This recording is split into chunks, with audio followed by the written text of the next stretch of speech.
This is Beast, the Birmingham Electroacoustic Sound Theatre. The composer John T. Harrison is performing or diffusing his piece Unsound Objects. It's based on natural sounds, but has been composed using a computer.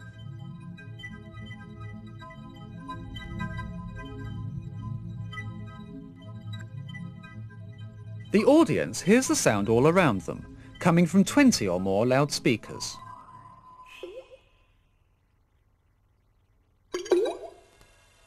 Electronic or acousmatic composition already has a long history, but until recent developments in computing, it was a cumbersome business.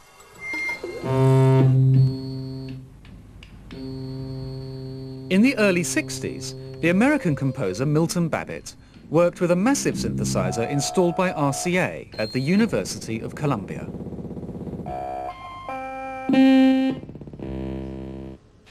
Composition involved punching holes in card or paper, which then instructed the computer generating the sounds.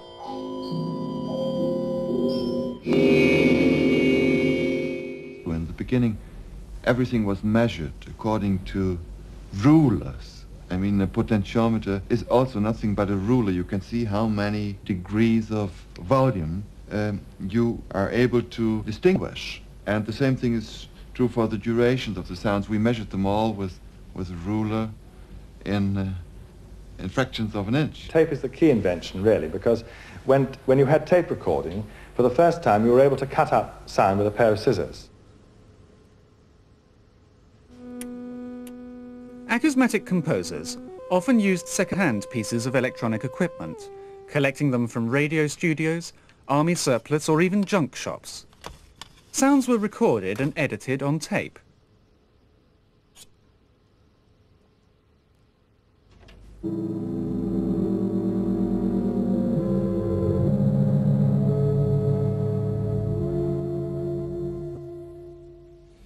What I wanted is to compose each sound itself, its inner life. Well, the first sounds that I made were very dead, because they didn't move inside. But I had started to understand the principle of what sounds are.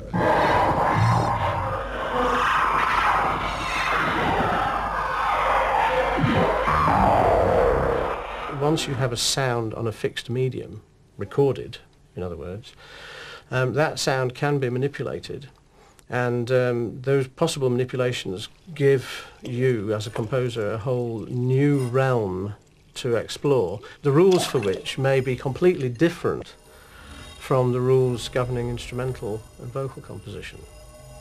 The composer has at his or her disposal, at all times, all the sonic material of the piece as it is. There's no intermediary stage, there's no intermediary person.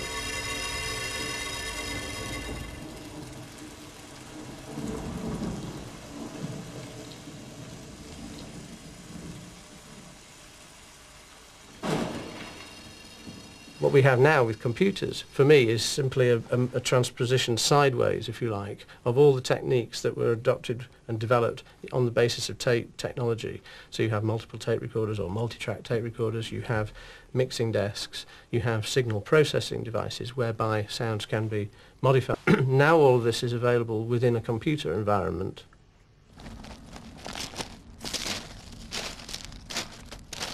One of my indulgences to myself was to buy myself a portable DAT machine, digital audio tape, small cassettes. And this accompanies me on most of my journeys around the place. And if I find an environment or a sound or anything that I like, I'll usually cause great consternation to the rest of my family by demanding that we stop the car, that they all be quiet, and I go off and make recordings for about 25 minutes. I've got a sound here which is in fact the sound of fire.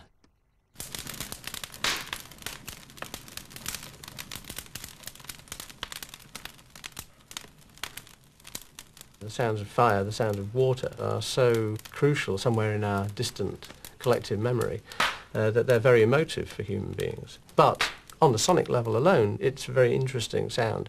You get these sudden changes, there's sudden sparks and spits of the fire, and yet there's always this background sort of thing going on, and you're aware of the latent power, and you hear that somehow in the sound. You can hear the power in the sound coming through. This is Pro Tools that I have on the system here, and in Pro Tools there are a number of things available as plug-in processors, they're called. So if we put in a device called a graphic equalizer, all this is a way of accentuating the various frequency components in a sound. If I now play the sound and I move the mouse over the fader positions, I'm actually changing those fader positions, and the sound will change in real time.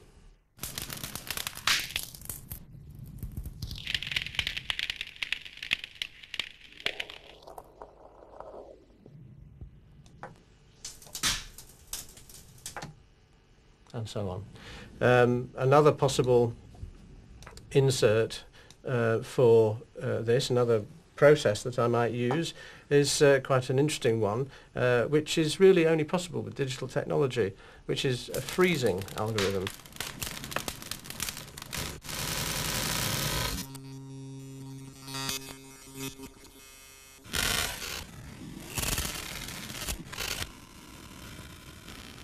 What I also can do, which works quite well, is that I can automate some of the changes that I might want to make. Pro Tools allows you to do this, and I've drawn a little graph here which says at this point load preset 12, at this point load preset 5, and so on. And run this section, you will see that as this tracks along this graph here, so things change in this setting.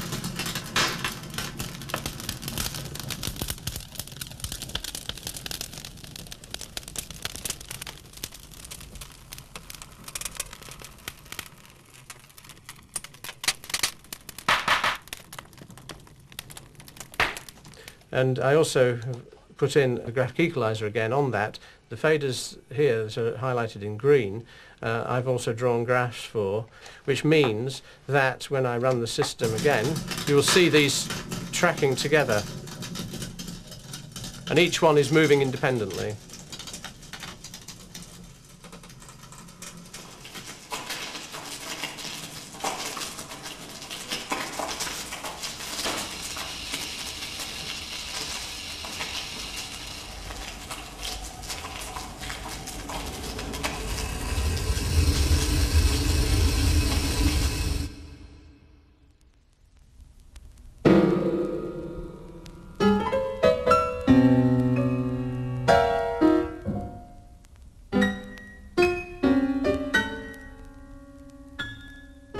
Joseph Anderson's piece is based on a piano work by John Cage, one of the great experimenters of 20th century music.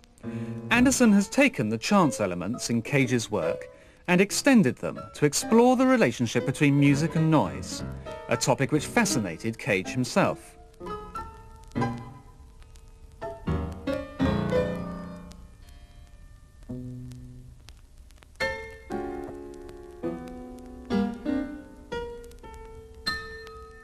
The three main types of starting material were the piano itself, the recording of the piano.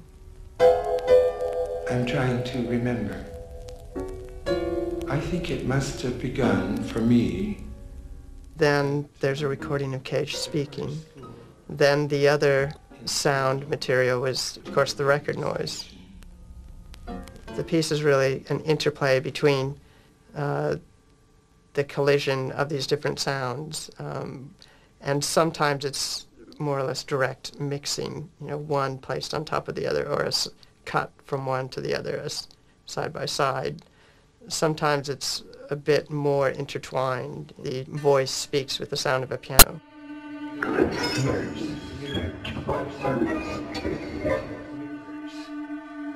Mirrors. Similarly, there are sections where the voice becomes noise, and the piano has the shape of noise, and all these different collisions can have different incarnations in one way or the other.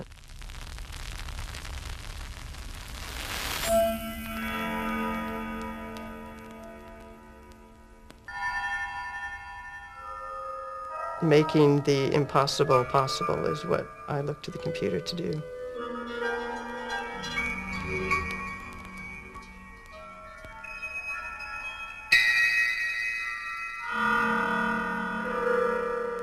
Anderson's method of working involves the direct creation of sound at the computer. The method that I use is one of the more powerful but also the more tedious methods of synthesizing sound. It's direct digital synthesis. The computer just crunches away on a set of instructions and then churns out some sound. This is a Bach chorale, and the orchestra is rather straightforward. It's simply made up of an oscillator, this is the code for that, and an envelope generator.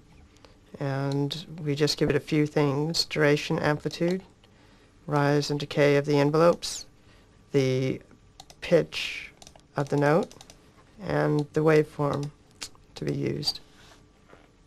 And then our score that will play that orchestra looks like this.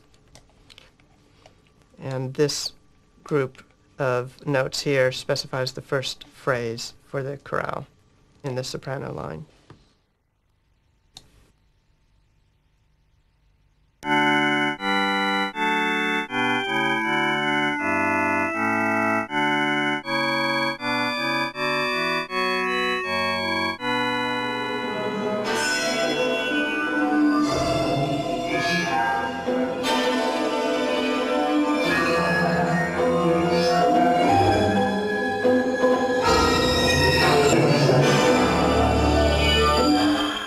To synthesize new sounds, Anderson uses a program within the computer called a score preprocessor. Again, this screen looks like a whole bunch of numbers as well, but the numbers mean something different than notes.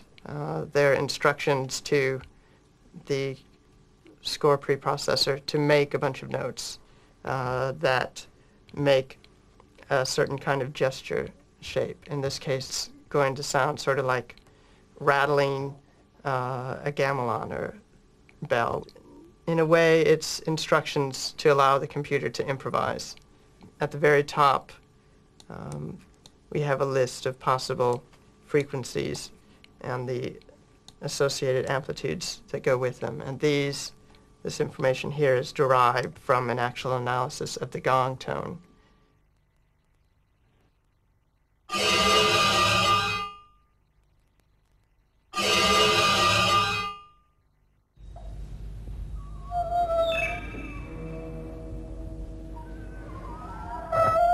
From the earliest days of acousmatic music, some composers have tried to bring together technology and live performers. In the 60s, Stockhausen asked musicians to improvise and then used electronic equipment to process the sounds. The instrument, which is the source of the vibration, is no longer so important. What is important is what you do with it. That means, again, I can work now with all the traditional instruments, so I have the electronic equipment somewhere close to the players or in the hall, when the players produce the sound as live generators. And then, well, some other musicians sit in the hall and filter them, modulate them, distribute them in the hall, make them move between the speakers.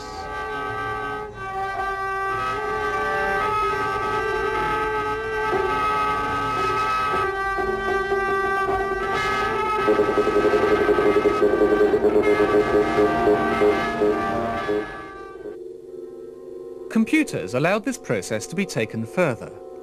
At IRCAM, the Music Research Institute in Paris, Pierre Boulez was able to record and instantly resynthesize the sounds of instruments as the musicians were playing.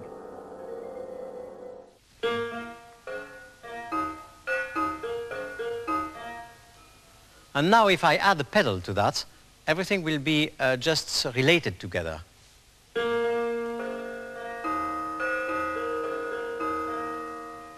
And now if I have more of it, all these sounds together, it will give a very complicated line which multiplies the original one.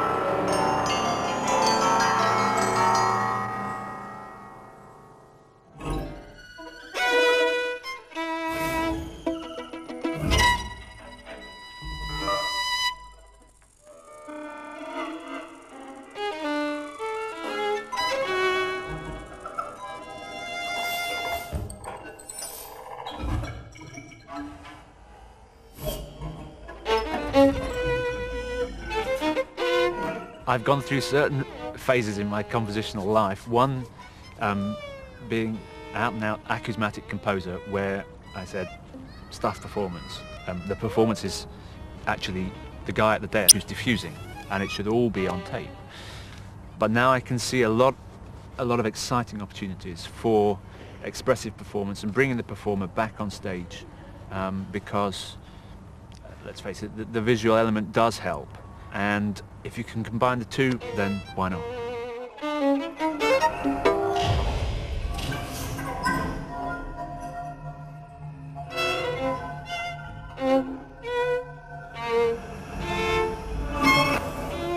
This example in my piece uses the violin when I'm playing it very traditionally, and then uses also quite acousmatic sounds based on a very similar process to the way Jonty's demonstrated. And there's a sort of bridge in the middle, which is my violin sounds that have been slightly treated. So you can hear that there are 3 layers. Myself on stage, violin sounds interspersed within the tape part, and the actual more concrete tape material.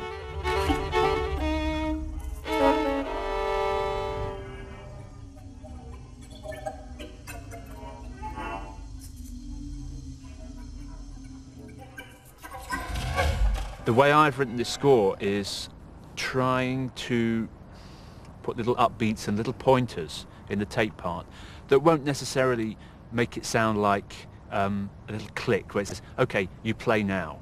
But try and make these pointers part of the tape part, but also a very clear sound object upbeat for me to know, well, come in now.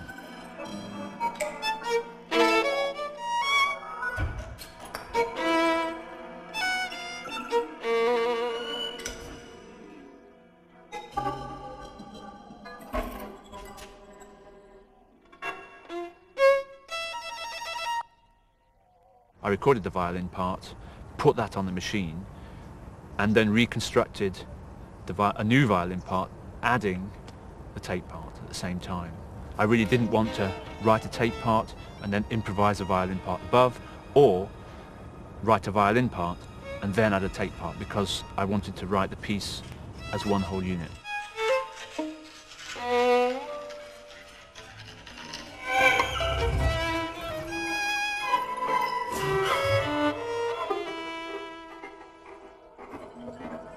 At Beast, composers are closely involved in performance. Jonty Harrison operates the mixer which diffuses the sound to the network of speakers around the hall. It's actually the reverse of a normal mixer, where you bring many signals together and mix them down to just, say, one stereo. What actually happens here is that the stereo signal comes in and is then duplicated onto all the output faders. So instead of being, mixers usually described as so many in, so many out, like 24 in, 8 out or something like this is actually 12 in, 32 out, which is completely upside down. What is actually happening is that each fader is driving a particular amplifier, which in turn is driving a particular loudspeaker in the room. And so what you're doing is changing the stereo disposition between one stereo pair of loudspeakers and another. You need always, somewhere, at some point, to be able to bring the image very tight into the middle. And so we have what we call the main, some people call the solo speakers, which are the ones that are more or less right in front of me. But beyond that, I would also need some wider loudspeakers, so there's a wide pair. And I've put those on the mixer next door. With these two, I'm able to make the image expand and contract laterally. Another thing that we found always really to be necessary is that we need a pair of loudspeakers in the distance. And now these are in fact right up in the far corners. We've angled them in. So they're actually angled across quite a long way in front of me. I mean, the image actually thereby is maintained up there as a distant image, another plane behind this frontal array. And my distant speakers are there. Now, so far, that's 6 loudspeakers all in front of us. And, of course, we also can hear behind us, so we have a pair at the rear.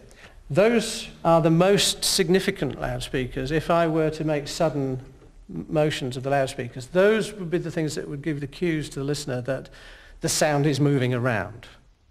I would say the next most important things are these four, which are, in the case of these two, the subwoofers, or the bins, we call them the bass bins. In other words, very low frequency speakers. And then to complement the bottom end, we also have the top end, the tweeters.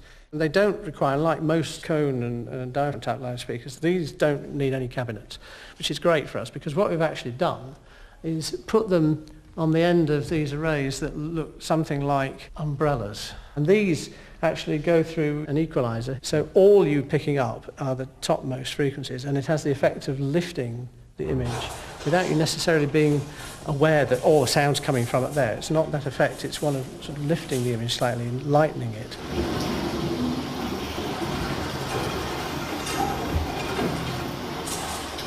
I regard very much as an extension of the compositional process, and the same kinds of concerns that occupy me as a composer when I'm in the studio working with material continue to occupy me at the point of public performance, because it's at that point that a particular individual in the audience will hear the piece. I think that our ears are very underrated. Our ears are capable of taking in and processing far more information than they're normally given credit for. There is a section where there are the sounds of footsteps on 3 different surfaces. One is gravel, one is shingle by the seashore, and the other is snow. Now, you cannot physically have those 3 coexisting, but they can coexist orally, and you could believe in them all.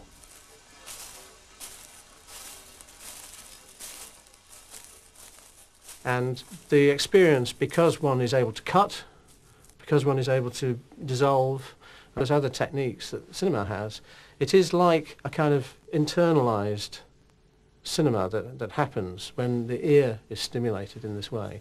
And one is able to track through what might, in another dimension, be a cinematographic experience, but it's entirely orally triggered and experienced, and in fact the projection is internal and not external.